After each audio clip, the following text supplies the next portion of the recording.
As I watched Victor pack his weekend bag, something didn't sit right. He was humming to himself. Humming. Tossing clothes into his duffel like a teenager off to summer camp. "Just a guy's weekend at the lake house," he said. But that house wasn't just any house. It was mine. He never mentioned this trip before, and suddenly he was more excited than he'd been in months.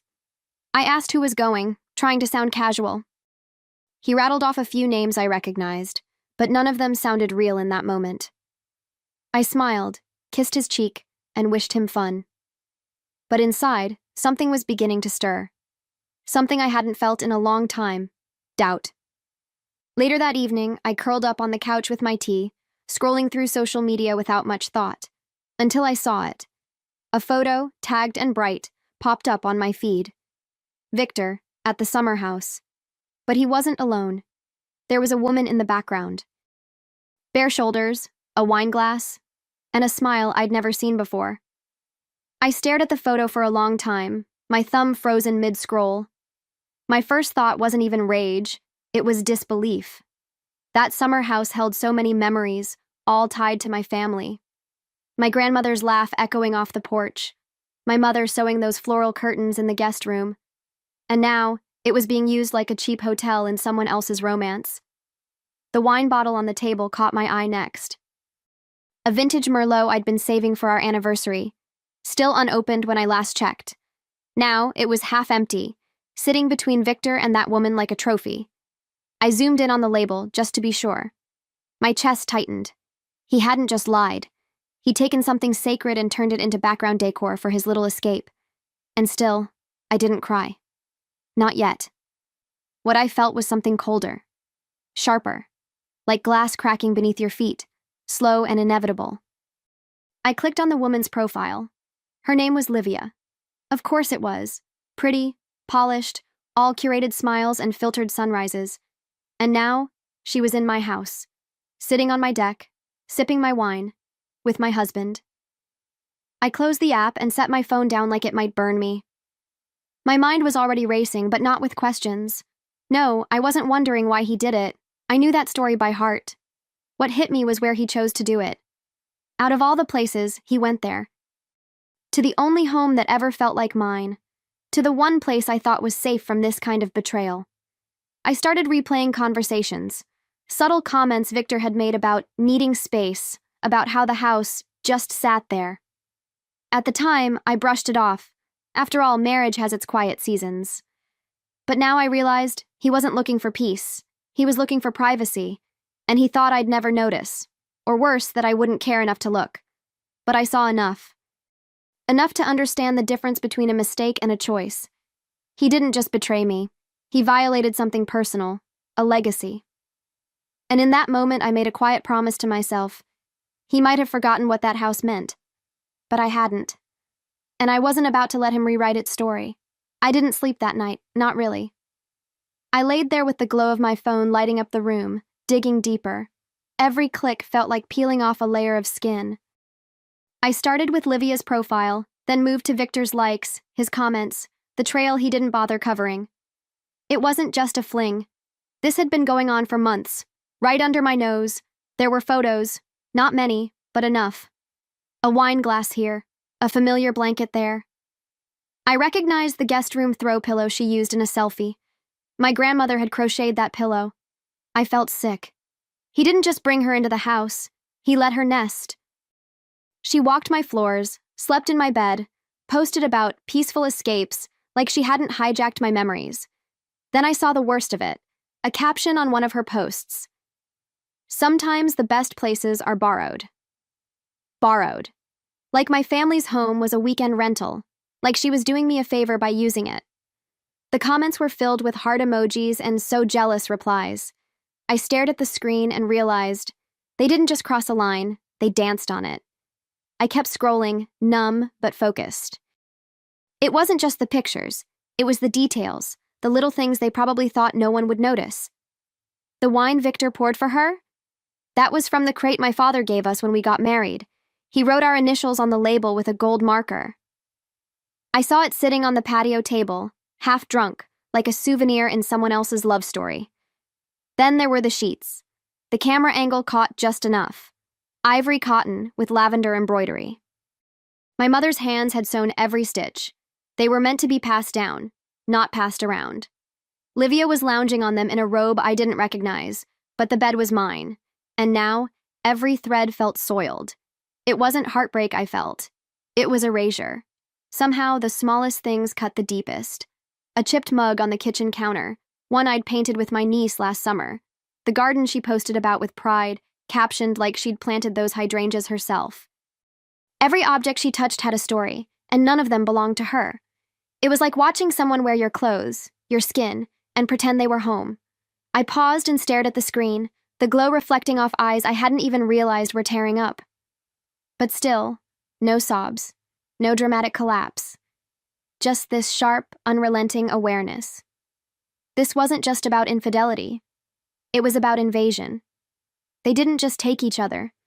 They took something from me. Something intimate. Sacred. And they didn't even blink while doing it.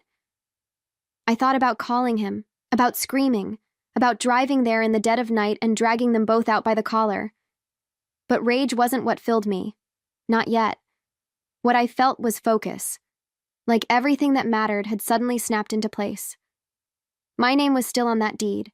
The house, my house, was still mine. And now I had something they didn't. Clarity. So I started collecting. Screenshots, messages, dates, evidence. I wasn't going to confront him with emotion. I was going to confront him with facts, with presence, with power. If Victor thought he could repurpose my memories into his playground, he was about to learn the hard way. I don't burn bridges. I renovate them and change the locks. I waited until Monday. No calls, no texts, just silence while he played house in mine. Then I packed a small overnight bag, not out of impulse, but intention. I folded my clothes neatly, printed the property deed, and slipped the spare key into my purse. I wasn't rushing. I wasn't panicking. I was preparing, like someone returning to claim what was rightfully theirs. The drive felt almost ceremonial. The further I got from the city, the clearer everything became.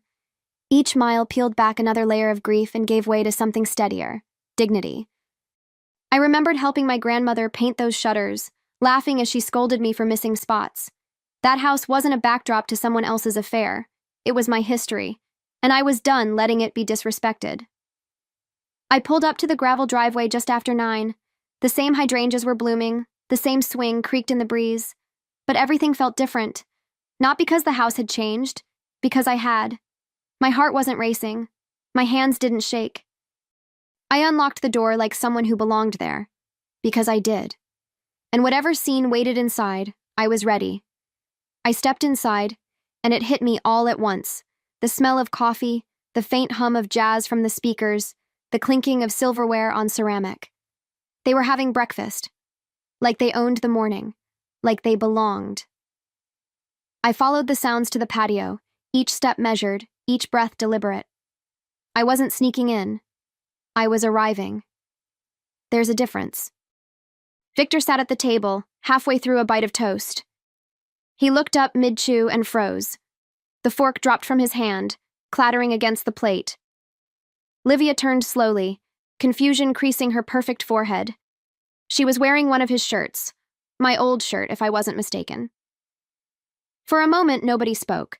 The only sound was the birds outside and the tension tightening like piano wire. I didn't give them time to talk first. That wasn't the tone of this visit. I stepped fully into the light, straightened my spine, and met Victor's eyes without blinking.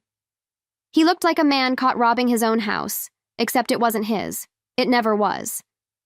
And in that second, I could see it all over his face. He'd finally remembered whose name was actually on the deed. I didn't yell. I didn't curse. I simply placed my bag on the entry table and walked past them, like a woman coming home after a long trip. Because that's exactly what this was. Me returning to what was mine. Victor opened his mouth, probably to spin some weak explanation, but I raised one hand gently. That silent gesture said more than words ever could. Don't. I walked through each room with purpose. The living room, the hallway, the kitchen. I made sure they saw me taking it all in, the house, the air, the memories. I paused by the hutch that held my grandmother's china. One teacup was missing. I didn't ask who broke it. I already knew, but I wasn't here to argue over pieces. I was here to reclaim the whole. When I finally turned back to them, I didn't ask why. I didn't need reasons or apologies. The facts were standing right there in front of me, disheveled, awkward, and suddenly very aware that the weekend was over. And me? I was calm, graceful even, because there's power in not flinching, in not reacting, in simply reminding someone, without a single scream, exactly who you are. I walked out onto the patio, slowly, deliberately, like I had all the time in the world, because I did. They didn't. Victor was still frozen in his seat, his mouth twitching like he couldn't decide whether to speak or vanish. Livia glanced at him, waiting for some cue. I gave them one instead. "You're trespassing," I said, my voice calm but firm. "Both of you." Victor stammered, the way a man does when he realizes charm won't save him this time. "Bianca, let me explain." I shook my head. Not because I didn't want to hear it, but because I didn't need to. I pulled the folded copy of the deed from my purse and placed it gently on the table, right next to his empty coffee mug. Then came the envelope, divorce papers, signed and dated. Livia blinked. "Wait, this is your house?" I turned to her, not cruel, just clear. Inherited from my grandmother. Every tile, every doorknob, every damn daisy in that garden. She looked down, embarrassed. Victor looked defeated. And me? I felt steady, rooted, as if for the first time in a long time I was standing on solid ground, my ground. I gave them a choice, plain and simple. "Take your guest and leave," I said, voice still even, eyes steady. "Or I call the police to remove you from my property." No yelling, no threats, just the truth, handed to them like a mirror. Victor's face flushed a deep red. His mouth opened, closed, then opened again. But no excuses came out this time. He knew better. Livia stood slowly, brushing non-existent crumbs from her lap, suddenly less confident without the illusion of secrecy. She didn't say a word, just gathered her things with quick, quiet hands. Victor still sat there, like he didn't know where to go next. "You should leave with her," I added, softly but without invitation. "I'd hate to have to explain this scene to the officer on duty." The moment felt suspended.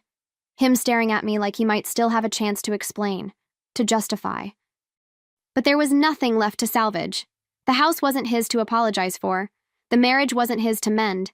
This wasn't a conversation, it was an ending. And endings, when done right, don't need noise. They just need clarity, and a front door that swings shut behind you. Victor finally stood, slowly like gravity had gotten heavier. He looked around one last time, the patio, the garden, the worn cushion on the bench where we used to drink coffee together. Maybe he thought sentiment would save him. Maybe he hoped I'd crack.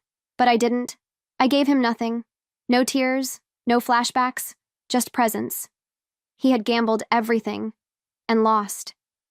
He muttered something under his breath as he turned to leave. I didn't ask him to repeat it. Whatever it wasn't for me. Livia was already halfway down the path, avoiding eye contact like a guest caught overstaying her welcome. And that's all she ever was. A guest. One who never learned the rules of someone else's home. I watched them walk away without a word. Then, for the first time in days, I exhaled. Not a sigh of sadness, a release. A slow, steady letting go. I wasn't just taking back my house. I was taking back my story, one decision at a time. And though the door behind them was now closed, the one ahead of me, the one into something stronger, cleaner, mine, had just begun to open. The house was quiet again. Not empty. Still. Peaceful in a way it hadn't been in months. I spent the next few weeks cleaning, rearranging, reclaiming. I painted over old memories and planted new ones. It wasn't about revenge anymore. It was about restoration. About turning the place they defiled into something sacred again. Not just for me, for women like me. That's when the idea came. A boutique retreat, right there in my grandmother's home. A space for women healing from betrayal, heartbreak, loss. Somewhere safe. Somewhere true. I envisioned reading nooks in sunlit corners, soft linens that smelled like lavender, a garden full of stories waiting to bloom. It wasn't just a house now, it was a second chance. The contractors came and went, hauling away the past one dusty plank at a time. I kept only what mattered. A photo of Grandma on the mantel, a chipped mug that made me smile. The rest? Out. Gone. This wasn't about hanging on, it was about making room. And just as the final coat of paint dried, a message buzzed in on my phone. From him. It was short. Just 5 words. Can we please talk, Bianca? I stared at the screen, the glow of it casting a soft blue across the kitchen. He hadn't called. He hadn't knocked. Just a message. Like none of it mattered enough for more. Like he could stroll back into my life with a string of pixels and a guilty conscience. I didn't feel anger, just distance. I put the phone down and poured myself a cup of coffee, the same mug he once chipped. Funny, how something broken could still hold warmth.